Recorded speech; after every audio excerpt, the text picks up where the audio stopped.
Hi, everyone. It's Henry DeVries. Welcome to our weekly Marketing with a Book and Speech podcast. Got a great session for you today. Thank you so much for carving out some time to be with us.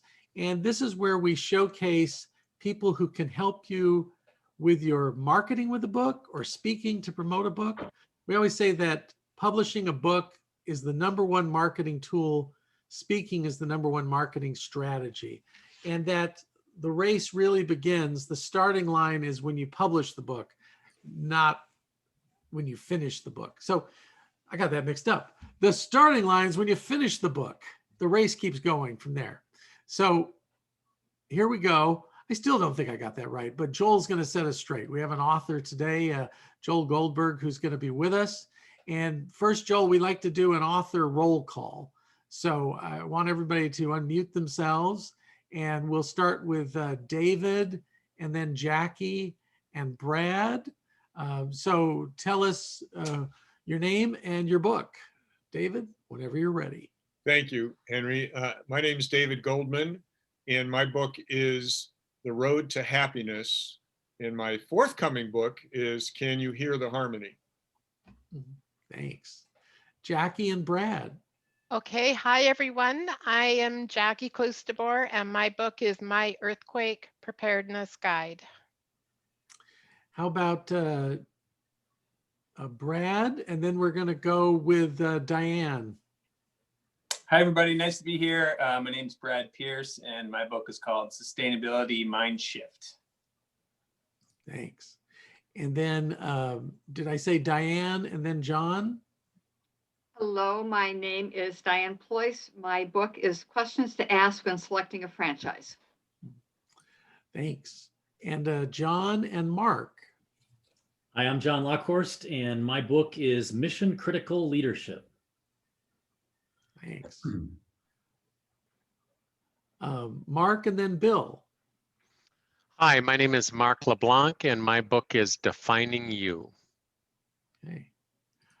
Bill? Hi, everyone. I'm Bill Leiter, and my upcoming book is Mastering Your Balance. Great.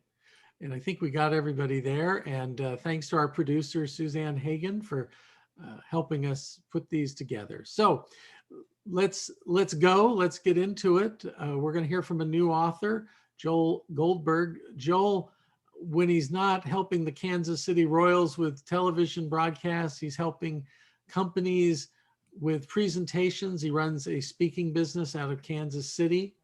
And as a result of working with him, his prospects and attendees report that they have higher morale and that there's just better teamwork at a company. He's interviewed everybody on TV from Will Ferrell to Wayne Gretzky. And he says it's not all glamorous. He's covered everything from snowshoe baseball to tick racing on a pool table. And yes, beer was involved. So with that, let's please welcome new author Joel Goldberg. All right. Well, first off, thank you all for being here today. And I want to talk a little bit about on an expanded level of what Henry just gave you, because I can walk away right there and Henry summed it up perfectly. But the book is Small Ball, Big Results. It was just out in December. And I want to tell you how I got to there, because quite frankly, I never dreamed that I would write a book, other than knowing that I had a lot of stories and at some point they might come up and maybe I should take some notes.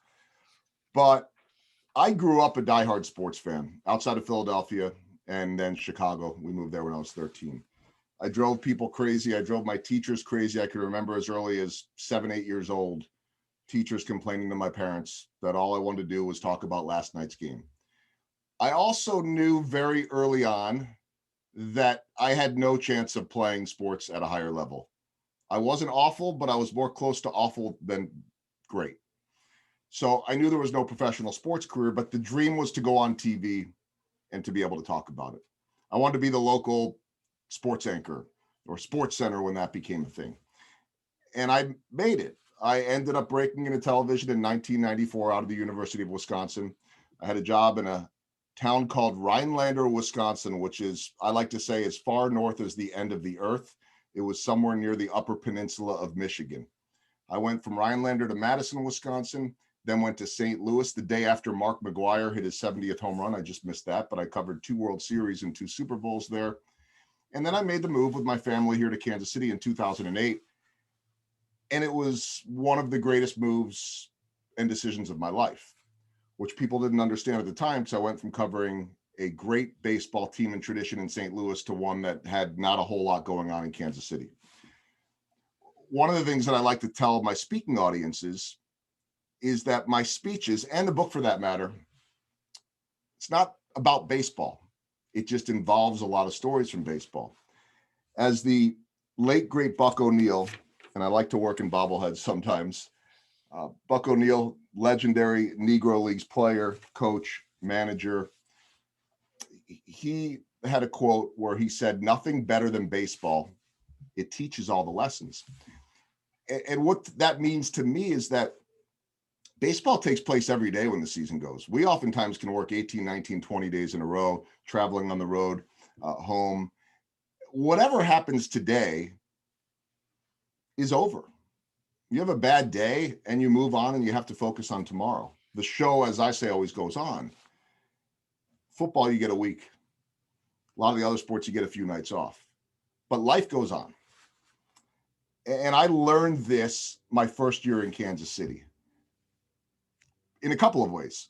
First off, I met their new general manager, a man by the name of Dayton Moore, who I wrote about in the book, one of the greatest human beings in terms of taking care of people and culture that you could meet. And I remember when I met him, I said, "What are you trying to do here in Kansas City? This is one of the worst franchises in baseball." And he said, "I want to build a championship culture," which would ultimately be the topic of my speeches. And so, "What do you mean by that?" And he said, "I'm not just talking about the 25 players in the locker room. I'm talking about the ticket takers and the beer vendors. I'm talking about the ushers and the fans, not just in Kansas City, but in the region, because a culture involves everyone." So here I am in 2008, and one of my broadcast partners was a man by the name of Paul Splittorff. He's the Royals' all-time wins leader. And I was still a fan, even though I've been in the business a long time. I'm traveling with these guys. I'm getting to know them personally. I wanted them to win, and they were losing every single night. And Split, as we called him, Split pulls me aside one night and he says to me, "Joel, this losing is going to get the best of you." He said, "Just remember this. There are a lot of important people that are paid a lot of money to lose sleep over losing, or to lose sleep over these losses. And you're not one of them." And at first I thought, yeah, but I care about these games. The message was, win or lose, you have a job to do. Win or lose, you have to bring the energy and bring that story to your audience. I'm the pregame and postgame show host of every Royals televised game. So win or lose, I'm there, whether it's 10 at night or 3 in the morning. And we had a game that ended at 3:14 in the morning one year in St. Louis. And I made the mistake of sending out a tweet saying, "Is anyone watching?" And a lot of people were offended that I would ask the question. Someone's always watching. And I came to learn that over the years, because it's not just about wins and losses. Yes, people want to see their team win. But I remember one year getting a message from someone in the military, a tweet. "Great game last night. I watched it on the American Forces Network. Loved every minute of it." Loved every minute of it? We lost 13-0. There was a 3-hour rain delay and it was a terrible game. But he didn't care. It gave him a piece of home. A win would have been nice, but just the game was good enough. I'd hear from people who would say something along the lines of, "My mom, my grandmother, my father is in the hospital or even in hospice. They don't have a whole lot of days left. The one thing they look forward to is watching you guys every night." And that's when I understood something. Because after the 2008 season, I was stopped in the airport. I was very anonymous in Kansas City at that point. And this guy pulls me aside. We're getting ready to go on vacation. And he says, "Hey, you're that guy on TV, aren't you?" I said, "Yeah." Wow, somebody recognizes me. He said, "You do a great job." I said, "Thank you." I said, "But I got to tell you something. I feel sorry for you." I said, "What do you mean you feel sorry for me?" And he said, you got to talk about all those losses every night. And my default response was, don't feel sorry for me. I'm living my dream. But as all those other stories started to happen, I understood that there was a much greater purpose to what I was doing. And I wish I knew all of that back when I started. I wish that there was a manual for all of this. And this is so much of what I write about in the book that somebody would have taught me in college beyond how to be a journalist. I had little bits and pieces of it. And in the book, I wrote about how I broke into television. 1994, and I'm getting rejected from every television station that I applied to. We didn't have internet, we didn't have YouTube. So I had some service that I think I paid $50 a month for, $30 a month for, and you'd get all the codes to these TV stations and you'd send out a resume tape, and every single one rejected me. The last one that rejected me was a small station in Missoula, Montana, and I'm sitting at my parents' home in Chicago and thinking I'm never going to live my dream.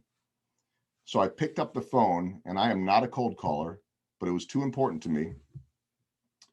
And I started calling all these TV stations. Hi, can you tell me the name of your news director? Sure, it's Dave Smith. Thank you. Click, wait 10 minutes. Maybe they won't recognize my voice. Hello, Mr. Smith. My name is Joel Goldberg. I just graduated from the University of Wisconsin. I just happen to be passing through Terre Haute next week. Would it be possible for me to drop off a resume tape? I know you don't have an opening, but I'd love to meet you. I wasn't going to Terre Haute, but I was after he said yes. And I started driving all over the country. And within a couple of months, I had my first television gig. I had started to build relationships. I still didn't understand this with the athletes. The first baseball player I ever interviewed was a game, Milwaukee Brewers and the Chicago Cubs, and I had to get something for the news that night. And I was working in Madison, 70 miles away. We didn't go to a lot of Brewers games. We didn't cover that sport a whole lot. So I was nervous. And I found the friendliest guy that I knew about, Mark Grace of the Chicago Cubs. Very affable, lovable guy. I walked up to him and I said, hi, Mark, my name is Joel Goldberg. I work for the NBC television affiliate in Madison, Wisconsin. Can I grab you for a second? And he looked at me and he said, you don't touch me. And I was so scared. And he let it hang for what seemed like about 30 seconds. It was probably 2 seconds. And I was pretty sure at that point my broadcast career was over. And then he looked back and he got this big grin and he said, I'm just messing with you, kid. And the word messing wasn't quite messing. It was a different word. He let me off the hook. But over time, what I came to understand was, how often do we all ask for something without knowing someone? How often do we ask for something without building the relationship? I failed with that even after the Mark Grace moment with Albert Pujols. I was with him in St. Louis from 2001 to 2007, greatest player in baseball within a few years of his emerging. He blew me off every time I asked for the interview, and I was traveling with him. I finally broke through in 2007. It was nerve-wracking moments. Game would end, he'd have hit 2 home runs. Producer would say in my ear, who do you have for your post-game guest? I'd say no one, because he would walk right by me. But I walked up to him in 2007 and I said, Albert, can I talk to you in private? Can I talk to you about something privately? He said, sure. I said, no television camera, no interview. It's off the record. He said, okay. We went down to the visiting batting cage in Houston. He said, what's up? And I said, I have this job opportunity in Kansas City. And I know that after growing up in the Dominican, you went to high school in Kansas City and junior college there as well. Nobody knows about this. I hope you'll keep it a secret, but I wanted to pick your brain and see what you thought of Kansas City. He said, it's a great place to live, great place to raise a family. I can't tell you if the job is good or not, but I know you'll love the city. Your secret's safe with me. Let me know how it goes. 2 weeks later, I got the job. I pulled him aside. We were in Milwaukee. I told him, he said, let me take you out for lunch to celebrate. And we went out to lunch to a little Puerto Rican restaurant in the back of a grocery store. Me and the best player on the planet talking about life in baseball. And from that moment forward, anytime I wanted the one-on-one interview, anytime that I needed something, he gave it to me. He even offered to sell me his house. Joel, you want to buy my house in Kansas City? Albert, we don't really make the same amount of money. I'll rent it to you. We're good. He's taken care of me ever since. And he said something to me. Years later, I said, Albert, I got to confess to something. You used to scare the living daylights out of me. I wasn't the biggest fan of yours. And he got embarrassed and he said, Joel, he said, everybody wants something from me. Once I trust you, I'll do anything for you. I learned how to build the trust. I saw the Royals win a world championship. I got this ring out of it. I also understood that when I wore this ring around town or to the games, I don't as much anymore. If I wore it like this, fans enjoyed it. But when I turned it around so they could see the KC, they could take a picture of it. It wasn't about me, it was about them. So fast forward to the book, right after the Royals won a world championship, such an amazing story to go from nothing to building a culture and a championship. A friend of mine, Jason Kander, who's a politician, almost won U.S. Senate in Missouri, big Royals fan, had asked me what I was up to. I said I spoke to a couple of groups, but mostly just a few little things in the offseason, some games here, some games there. He says, you should start a speaking business. I said, I should do what? He said, with all the information and stories you have, you should start a speaking business. So I did. And everybody said to me, if you have a speaking business, you have to write a book. So what am I going to write a book about? So I started a podcast. And I started interviewing CEOs and executives and people with stories to tell that were as interesting as baseball. And on the podcast, I asked people 3 questions. It's really the only baseball I did on the show. What's the biggest home run you've hit in your career with your business? What's the biggest swing and miss you've taken? And what is small ball? What are the little things that add up to the big things? And suddenly the answers started coming. And those small ball answers, the little things that add up to the big things in baseball, business, and life, it clicked. I have a book. And then I thought, okay, what if we write it like a baseball game? We meaning me. And every chapter will be an inning. And each inning will be a topic. And there'll be a top half and a bottom half. One baseball story, one business story. So the chapters and innings in this book are purpose. I found my purpose from those tweets that I talked about. And I went to visit the troops over in Kuwait on a USO tour and got to understand how much we meant to them every single night. I wrote about people in the second chapter. David Glass, the owner of the Kansas City Royals, former CEO of Walmart, said to me, you do everything through people. If we all got paid on what we individually could produce, none of us would be worth much. But if we can manifest our knowledge and our talents and so forth through other people, then we can win. He did that with the Royals. He passed away a little over a year ago. I'll carry his words of wisdom with me, and I wrote about him proudly. Chapter 3 was positivity. Diehard Royals fan, 30-year-old young woman, police officer, suddenly was battling ALS. She's a good friend of mine today. I was proud to write about her. Most positive person I know. 4th chapter was trust, Albert Pujols. 5th chapter, face-to-face, the importance of getting to know someone. 6th chapter, paying attention to detail, all those little things that make us better. Next chapter, hitting the curve. What happens when things don't go as you expect? After that, read the room. I have to read people every single day. We all do. When's the right time to get that interview? It's a little bit tougher during the pandemic, but doable. Next chapter, don't give up. Story involving a man from the military who had to come back home. He was a U.S. Army Ranger and bring the remains of his brother-in-law home, who he watched get killed. Every role matters. No matter what your team or your culture, everyone matters. The second to last chapter was pivot. Buck O'Neill, the Negro Leagues, 1920, they're told, we don't want you in the big leagues. You're not allowed. That's fine. We'll start our own league. We all know about the pivot during the pandemic. And finally, the last chapter was pass it on. And this is what I want to end with. We all have the ability every single day to learn and also to pass it on. I've been so lucky to do that. This is brand new. I haven't spoken about this yet. I received an email this morning from a young lady I haven't heard from for about 5 years. She broke into television and she sent, and this is just a little bit of the email. She sent me an email today that said, I hope you're doing well. I am writing simply to say thank you. Thank you for all you did for me as a mentor. Your kindness in responding to a 19-year-old college kid's tweet was more than enough. And I went on to mentor her a little bit as she broke into television. People like you willing to share of themselves in this way is exactly what will continue to open doors for women, people of color, and all the others that wouldn't have been allowed in baseball and sports just a few decades ago. I can't wait to tell my daughter that absolutely she can be the next Joel Goldberg if she wants to. That email this morning, and I haven't replied yet because I just haven't had I've had to process it. And that's the short version. She got out of television. She got married. She just had a kid. She just reached out to tell me that. And I think that this book has a lot of that in it. This book has plenty of baseball for people like Henry that love baseball. But the best compliment I think that I can get is to be able to pass on these messages, to hear from someone when they say, you know what, I don't like baseball a whole lot. And then they always think I'm going to be offended. I'm not. But I really like the message. It got through to me.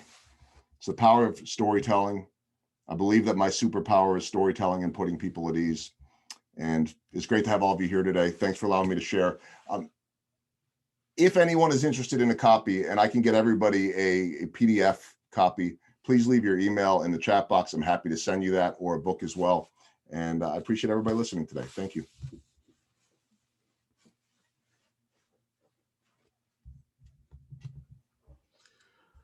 Great job, Joel, but you're not done yet. You never are. Well, you are once Mark says you're done. Yeah, right. When Mark gets the hook, it's over. But until then, we can talk. So I shifted gears when you said it. So I think I got to ask you your 3 questions. What's been your biggest home run? Yeah, that's a good one. There's so many, but I really believe that it was that Albert Pujols moment for this reason. I was putting people on pedestals, and it's become very instructive to me with not just baseball players and athletes, but with CEOs. People in high-level positions like that are so often treated differently. And they get all the perks and bells and whistles of being big time. And it's amazing how people want to give important people free stuff when they can afford it. They can afford it more than anyone. But what's awkward is when they're looked at funny, they're treated funny. And as soon as I understood to put the camera down and actually trust in someone's opinion, I understood that there's a great way to connect with people by just asking and listening. That was the home run to me, and it was something that nobody ever taught me. Mark LeBlanc teaches 9 best practices. Number 9 is about listening and responding appropriately. We have a 10th one is like listening and keep your big mouth shut. But maybe there's an 11th, asking somebody's opinion and listening to them and acknowledging them. That's huge. So thank you for that. That was great. So the swing and the miss. What's been the swing and the miss? You know, it's interesting because in some ways the swing and the miss could have been everything I did wrong with Pujols and all of those, but for the interest of coming up with a different answer, I think for me, it would just be understanding that we all have a role to play. And I didn't understand that. I was always so wrapped up in wanting to get the next best thing. Well, I'm here and now I want to get there. And I got so caught up in whatever the next step was that I oftentimes would forget to enjoy the journey. I would often put so much pressure on myself if I was coming off the bench, to use a sports term, as the backup anchor, that I had to get it right today because this was going to be the step that got me to the next job. I'm not as good as this person on TV. How am I ever going to do this? And once I stopped comparing myself to others and just being me, everything was fine. But I really, really struggled with that for a while. And I'm in a profession where everybody criticizes you and everybody looks at you. And it just doesn't bother me anymore. That's a nice takeaway. So when you say small ball, I don't think you're talking about the white one with the red stitching. What do you really mean by small ball? Well, it is the little things, and they're different. I mean, this is a key to me. All of these small ball elements, I believe, will help you have the big wins. And some of them are just conceptual. I mean, nobody says, boy, I just hit a home run by building trust with this guy, right? It's a process. It's something that takes a long time. Every single thing in here is not something you do overnight. In the chapter, Paying Attention to Detail, the Royals have a longtime coach named Rusty Kuntz. He's the first base coach. And if you a real diehard baseball fan, or if you're in Kansas City, you would know he's kind of the Yoda or the Jedi of base running and outfield play. He's a guy that can actually help a team steal an extra 30 bases in a year. And I remember one time we were in San Francisco, great place to have a day off. And he said, I saw him the next day, I'd wandered around the city all day. And I said, Rusty, what'd you do yesterday? I said, what did you do yesterday for the day off? I walked over the Golden Gate Bridge. And he said, I don't have time for that. I was scouting video for the game in 3 weeks from now in my room all day long and got room service. There's no time for that. Now, I would argue that you should maybe have a little bit more fun. But here's a guy that wakes up every day. I wrote about this in the book, and makes a list of things he can learn that day. And how is a guy that's 65, that has been coaching since the 80s, so beloved by players that are now in their 40s and retired, and guys coming in the league at 22 or 23? He has this energy, and he's learned how to stay relevant through the generations by asking, being curious, by listening, as we've talked about. But to answer the small ball question, small ball to me, a little bit of what I said with David Glass is about the people. It's about every relationship. It's about building long-term relationships. It's walking into the clubhouse every day, and when all the media is off in the corner doing the big scrum of interviews, it's me telling my camera, hey, just hold on to the microphone. I don't need anything. And walking and going over and talking to one of the guys that doesn't speak a whole lot of English, and building trust and relationship with him, and just asking how they're doing. That's the small ball to me every day. Nice. So what's ahead? What's the plan? What do you need help with? Well, I think the plan going forward, I'll keep doing this because I'm practicing, because Henry taught me this weekend how to do this. Although really, Henry, wouldn't this be the same?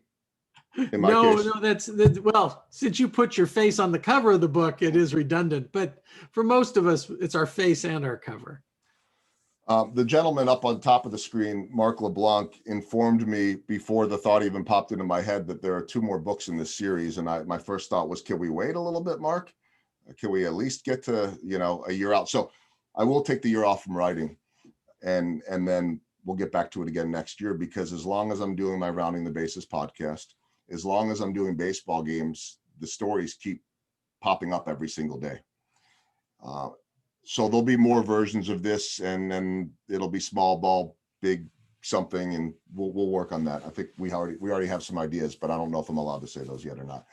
But I think that going forward, there's been a lot of clarity for me, because I spoke the last 3 years about building culture, and I was kind of all over the place, but I could also talk about networking. I could also talk about relationships. And now I feel like I have this book, and to me, small ball is culture. And within that book are 13 topics under the umbrella of small ball. And so now I want to be able to take all of these moments, and I will be the first to say, I'm not going to be the guy that teaches bankers how to do the numbers better, or educators how to teach math better, or whatever it is, fill in the blank. I'm not going to tell baseball players how to hit. Although for some reason, I seem to get a lot of people on Twitter that say, will you tell the hitting coach to tell them? No, I'm not going to do that. It's not my job. But what I do know is I know how to tell stories. And what I have noticed is that people remember stories. People remember those moments. And so I think my hope going forward now is to have a little bit more structure, and to start bringing the messages of this book and so many of these experiences to others, so that hopefully, like that email I just got, there's nothing greater than getting that response saying, you affected my life. You changed my life. I had a woman a couple of years ago at an HR event that I was speaking at that emailed me after and said, I just have to let you know, selfishly, I went there for one reason and one reason only. It was to the job fair to find a new job, and I didn't get one. And I'm pretty miserable where I'm at right now. But after hearing you on stage, you have given me the energy and the motivation and the tools to go to work and make the best of what I have and find my purpose until I move on. And I thought, boy, this is pretty cool. This is something that I love to do. And she reached out to me maybe a year or so later and said, I found this new job. I want to thank you. So I think that that's the hope going forward, is that I could take the mess. I really don't care how many books I sell. Of course, we all want to sell books. But if this can get me in some doors and gives me a chance to connect with people, then I feel like I have just a greater purpose, Henry, beyond baseball. And you spend a lot of time in sports, and I still say the same thing. They pay me to talk about a game every day. That's pretty awesome. But now what can I do with it? And now I feel like I have that platform and the ability to leverage it. Well, welcome to the Indie Books family. Now, Joel, you're a humble guy. I don't know, you wouldn't go there, but I would call you a semi-celebrity. So, and it's because you're on TV and you're associated with baseball. So getting you booked has a little different appeal because when they're putting on the event, you can be the opening or the closing person. And I recommend a book to you if you want to expand. It's The Message of You by Judy Carter.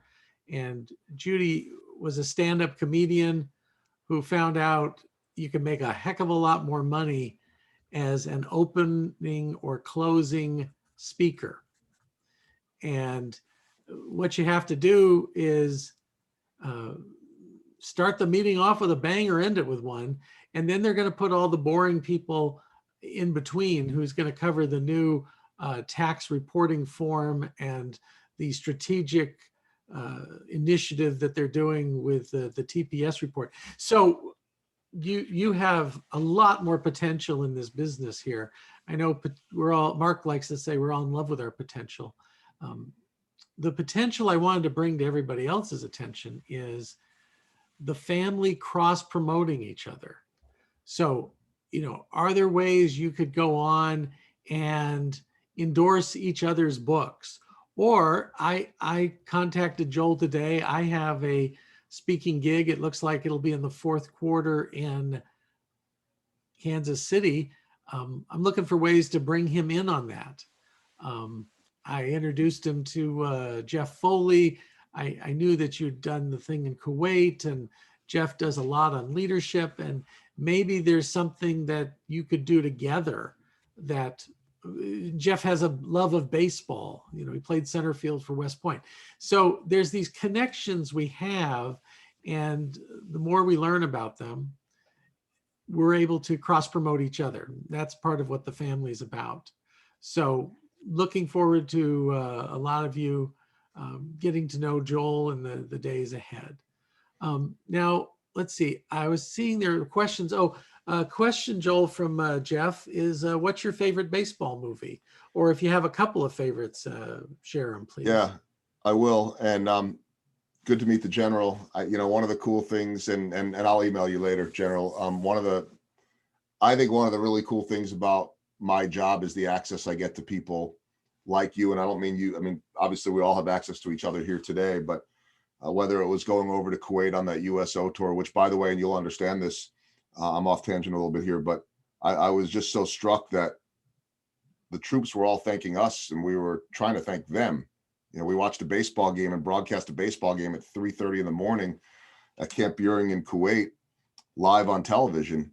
And they all wanted to thank us, George Brett being there and all of that. And so, a lot of more perspective for me on that too. And I've been lucky enough to meet all these generals and admirals, and I know prefer Army over those Navy guys. But anyway, as for your baseball movie question, my favorite's always been Bull Durham. I just there's something about the minor league life and the sort of the innocence and also some of the silliness to all of that.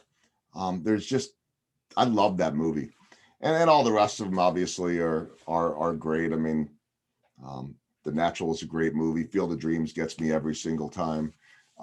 Bill just asked, I'll jump in since I see it right now. What did you think about Moneyball? I loved Moneyball. I think I still to this day get people to ask me about Moneyball. Not that I was in the middle of that, but what I loved about the movie Moneyball, one, it was very real. And two, I think it's a movie that applies to more than baseball. And so in many ways, when I'm talking about more than baseball, Moneyball did that so beautifully. And I actually watched it with the Kansas City Royals, not to get too deep into the weeds here, but the Royals became the best team in baseball in 2014 and 15, in part because they built the best bullpen in baseball. Bullpens were cheap. And it wasn't just, we have a guy in the ninth, we have 4 guys that could do the 6th, 7th, 8th, and 9th, and suddenly the cost of getting a reliever in baseball became really expensive because of what the Royals did. They found that market inequity. And so I'm always interested in sort of what the next thing is in baseball, and that's true in business and life too. Favorite sports movie of all time is Hoosiers. I'm more of a baseball guy than a basketball guy, but I generally like all of them. Moneyball, very interesting in that Michael Lewis, who wrote that, also wrote Blindside. And as you say, it's about more than football. Blindside is about when Lawrence Taylor came along as a linebacker and came in on the blind side of the quarterback. The second most highest paid player had to be the left tackle in football, because that was the person who could stop your quarterback from getting killed, even with the rules. It's interesting also because a lot of us are baseball people. I've covered the NFL, and I can tell you this is you say, well, they're all in sports, totally different mindset. The NFL sees it as a war, and you only have a limited time every week to prepare for this war. And then, and if you waste any of that time, it's malpractice against the team. But Joel, tell a little more about that attitude in baseball, because it is quite a different attitude. And I think it's more to Mark LeBlanc's stay in second gear strategy. The time to move in 4th and 5th gear is generally in the playoffs. And what baseball players learn, and when I finish this thought, I want to answer Brad's question on there, but what baseball players learn is that you have to do this for the long haul. You also have to be wired to handle failure. That's why baseball's so important, because you have to get back up potentially 10 minutes, 20 minutes later, or the next morning.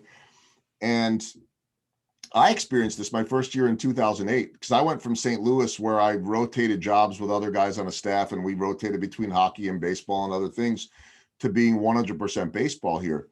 And I'm doing every pregame show, every postgame show, and every in-game report. I'm the only one in the country that does that. It's one of the benefits of being in a market without an NBA or an NHL team, is that they don't need to hire anyone else. But what it also means is that if I want to be, we're all replaceable, but if I want to be less replaceable, I don't ever want to miss games. I've missed 7 games in 13 years. 6 of them I was working in Kuwait, so I was still working for the broadcast and filing reports. I've missed one actual game, and that was for a death in the family in 2008. And there's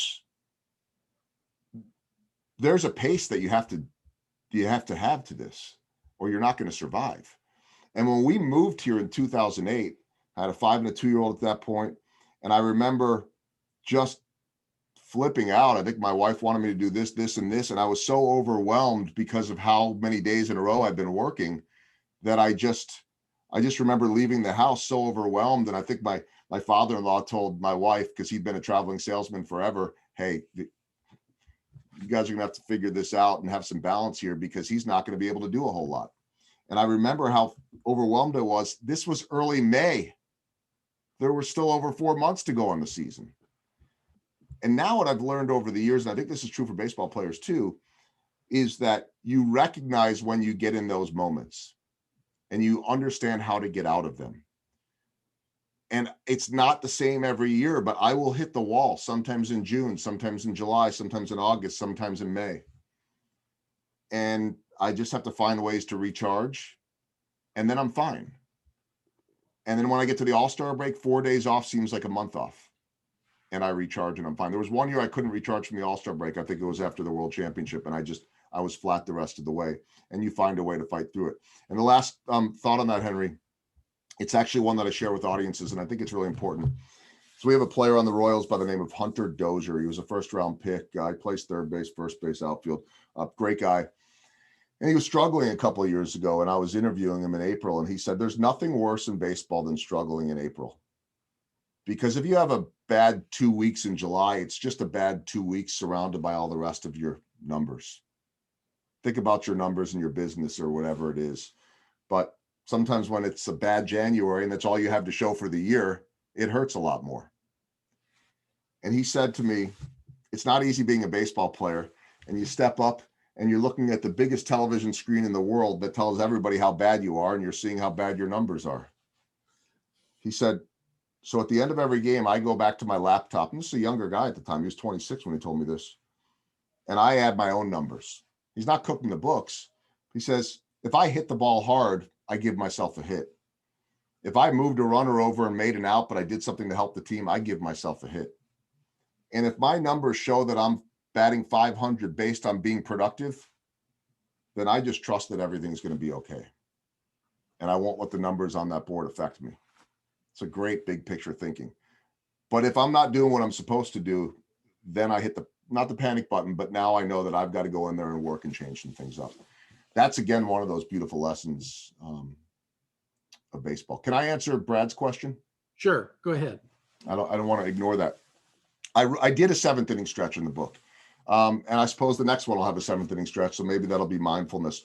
It ended up being more about a relationship, and the Kansas City Royals star catcher and the biggest personality that we've had here in my time is a guy by the name of Salvador Perez. He and I are forever linked because he's the guy that dumps the Gatorade bucket on the player, the star of the game. Well, they call it the Salvi splash. His nickname is Salvi. You know, it gets pretty cold, and after a while, the players get sick of it. So guess who ends up being the target of many of those Salvi splashes? Me. There's a pretty good chance when I walk around town that someone's going to ask, hey, how much does your dry cleaning cost? How many suits have you ruined? And so he and I are forever linked by that. But what I wrote about was one day many years ago, 2013, I think, I was introduced to a woman who spoke no English. And they said, hey, this woman wants to introduce you. She watches you every single night, but she doesn't speak English. So let us translate for you. She wants to take a picture.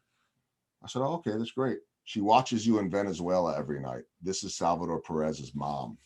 And I went on to tell a story about a awful, awful Mother's Day that I was having. I know I'm not a mom, but we were on the road. It was Mother's Day. And you know what happens with these crazy schedules is you miss a lot of life. And we were having a rough moment at home, and it was really ruining my wife's Mother's Day, and I couldn't be there to help. And I'm interviewing Salvador Perez on our pregame show. He's wearing the pink hat for Mother's Day, and he wanted to talk about his mom. And I wanted to give him a platform to talk about his mom. I love his mom. I mean, we Instagram message each other. I have to look up the translations, and then I convert it because I don't speak Spanish, and we have a beautiful relationship. It was the worst show and the worst day ever. My broadcast partner, Jeff Montgomery, had food poisoning the night before. So the whole interview in Cleveland, he's eyeballing the trash can, and I'm eyeballing my phone every time I'm off camera, typing in words of encouragement to my family. And it was just a terrible day. And when we landed on the team charter, and I'm about to my car and about ready to get the heck out of there and just go hug my family, I hear a voice, and it's in his thick accent, Salvador Perez, Joel, come here. And I walked over to see him. I'm giving away half the book now, my goodness. He says, come here. So I run over, and I mean, he's World Series MVP, Gold Glove, All-Star. He says, I just wanted to let you know that my mom, my mother-in-law, and my fiance wanted to thank you for all the Mother's Day shout outs. Wow.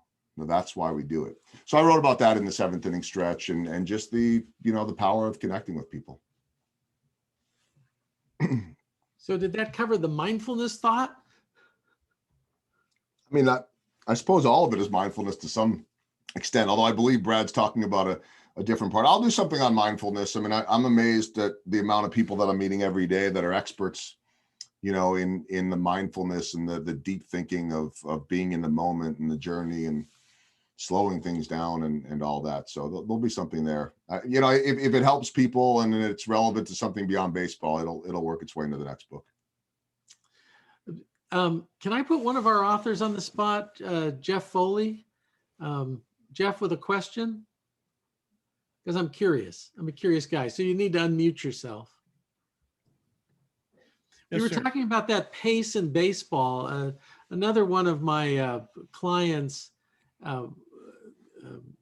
commanded over in Kuwait, and he was talking about he had to slow some of his people down, that like, you need to take this in a steady gear.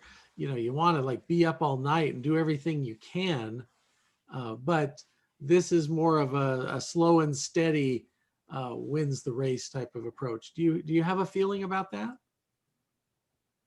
Well, certainly, baseball is not just 6 months. From a baseball perspective, spring training starts long before that. And there's really all the major league sports teams goes way beyond just the 6 or 7 months they're competing. I don't even know how the basketball guys do it. But from a military perspective, preparing to fight and deploying and going to wars is a marathon. And you have, the seventh inning stretch is there for a reason in baseball. We may or may not have a seventh inning stretch in a military environment, but somehow you have to work a sleep plan. You cannot be awake 24 hours a day forever. And so the same concept, the same seventh inning stretch, you have to plan sleep just like you plan all the other things that got to happen. But you learn to endure. You build up a great endurance, and you got to figure out how to manage your body and your health for the marathon, because it's not a sprint. That would be my initial thought on that. General, thank you. And that was a good message, I think, from you and from Joel and for all of us is it's more important what we do on a regular basis with this, more than this grand, charge. It's not a sprint. It's not a 100-yard dash. This is a marathon we're all in, and we need to be making the connections. We need the relationships. We need to do our seminars and our outreach, and that's where the real success comes in. Also, Joel, a thought leader is not one and done. It's not, see my book. Thought leaders have a series of books, and I think you're a thought leader, sir. You're a great storyteller. That is your superpower, but you're also a thought leader on a lot of subjects about life. Your book and your stories are more about life, and I can see that's why when you speak, what you're giving people is, better morale, better teamwork. You're making a difference in those companies through that speaking business. So I just wanted to say bravo for that.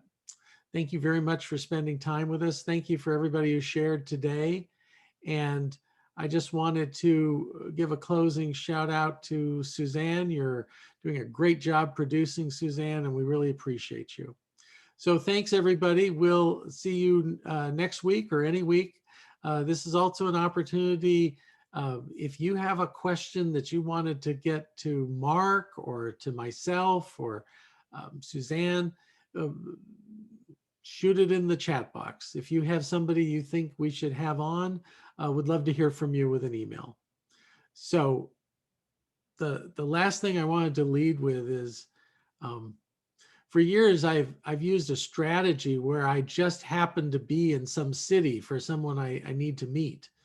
And I've built a lot of relationships. And I learned this from a client who used it to help get his company in the Inc. 500 of fastest growing privately held companies. And he would just happen to be going somewhere.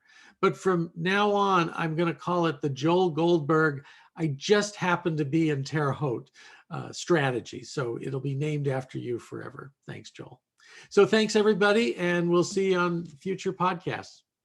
Have a great week. Bye-bye.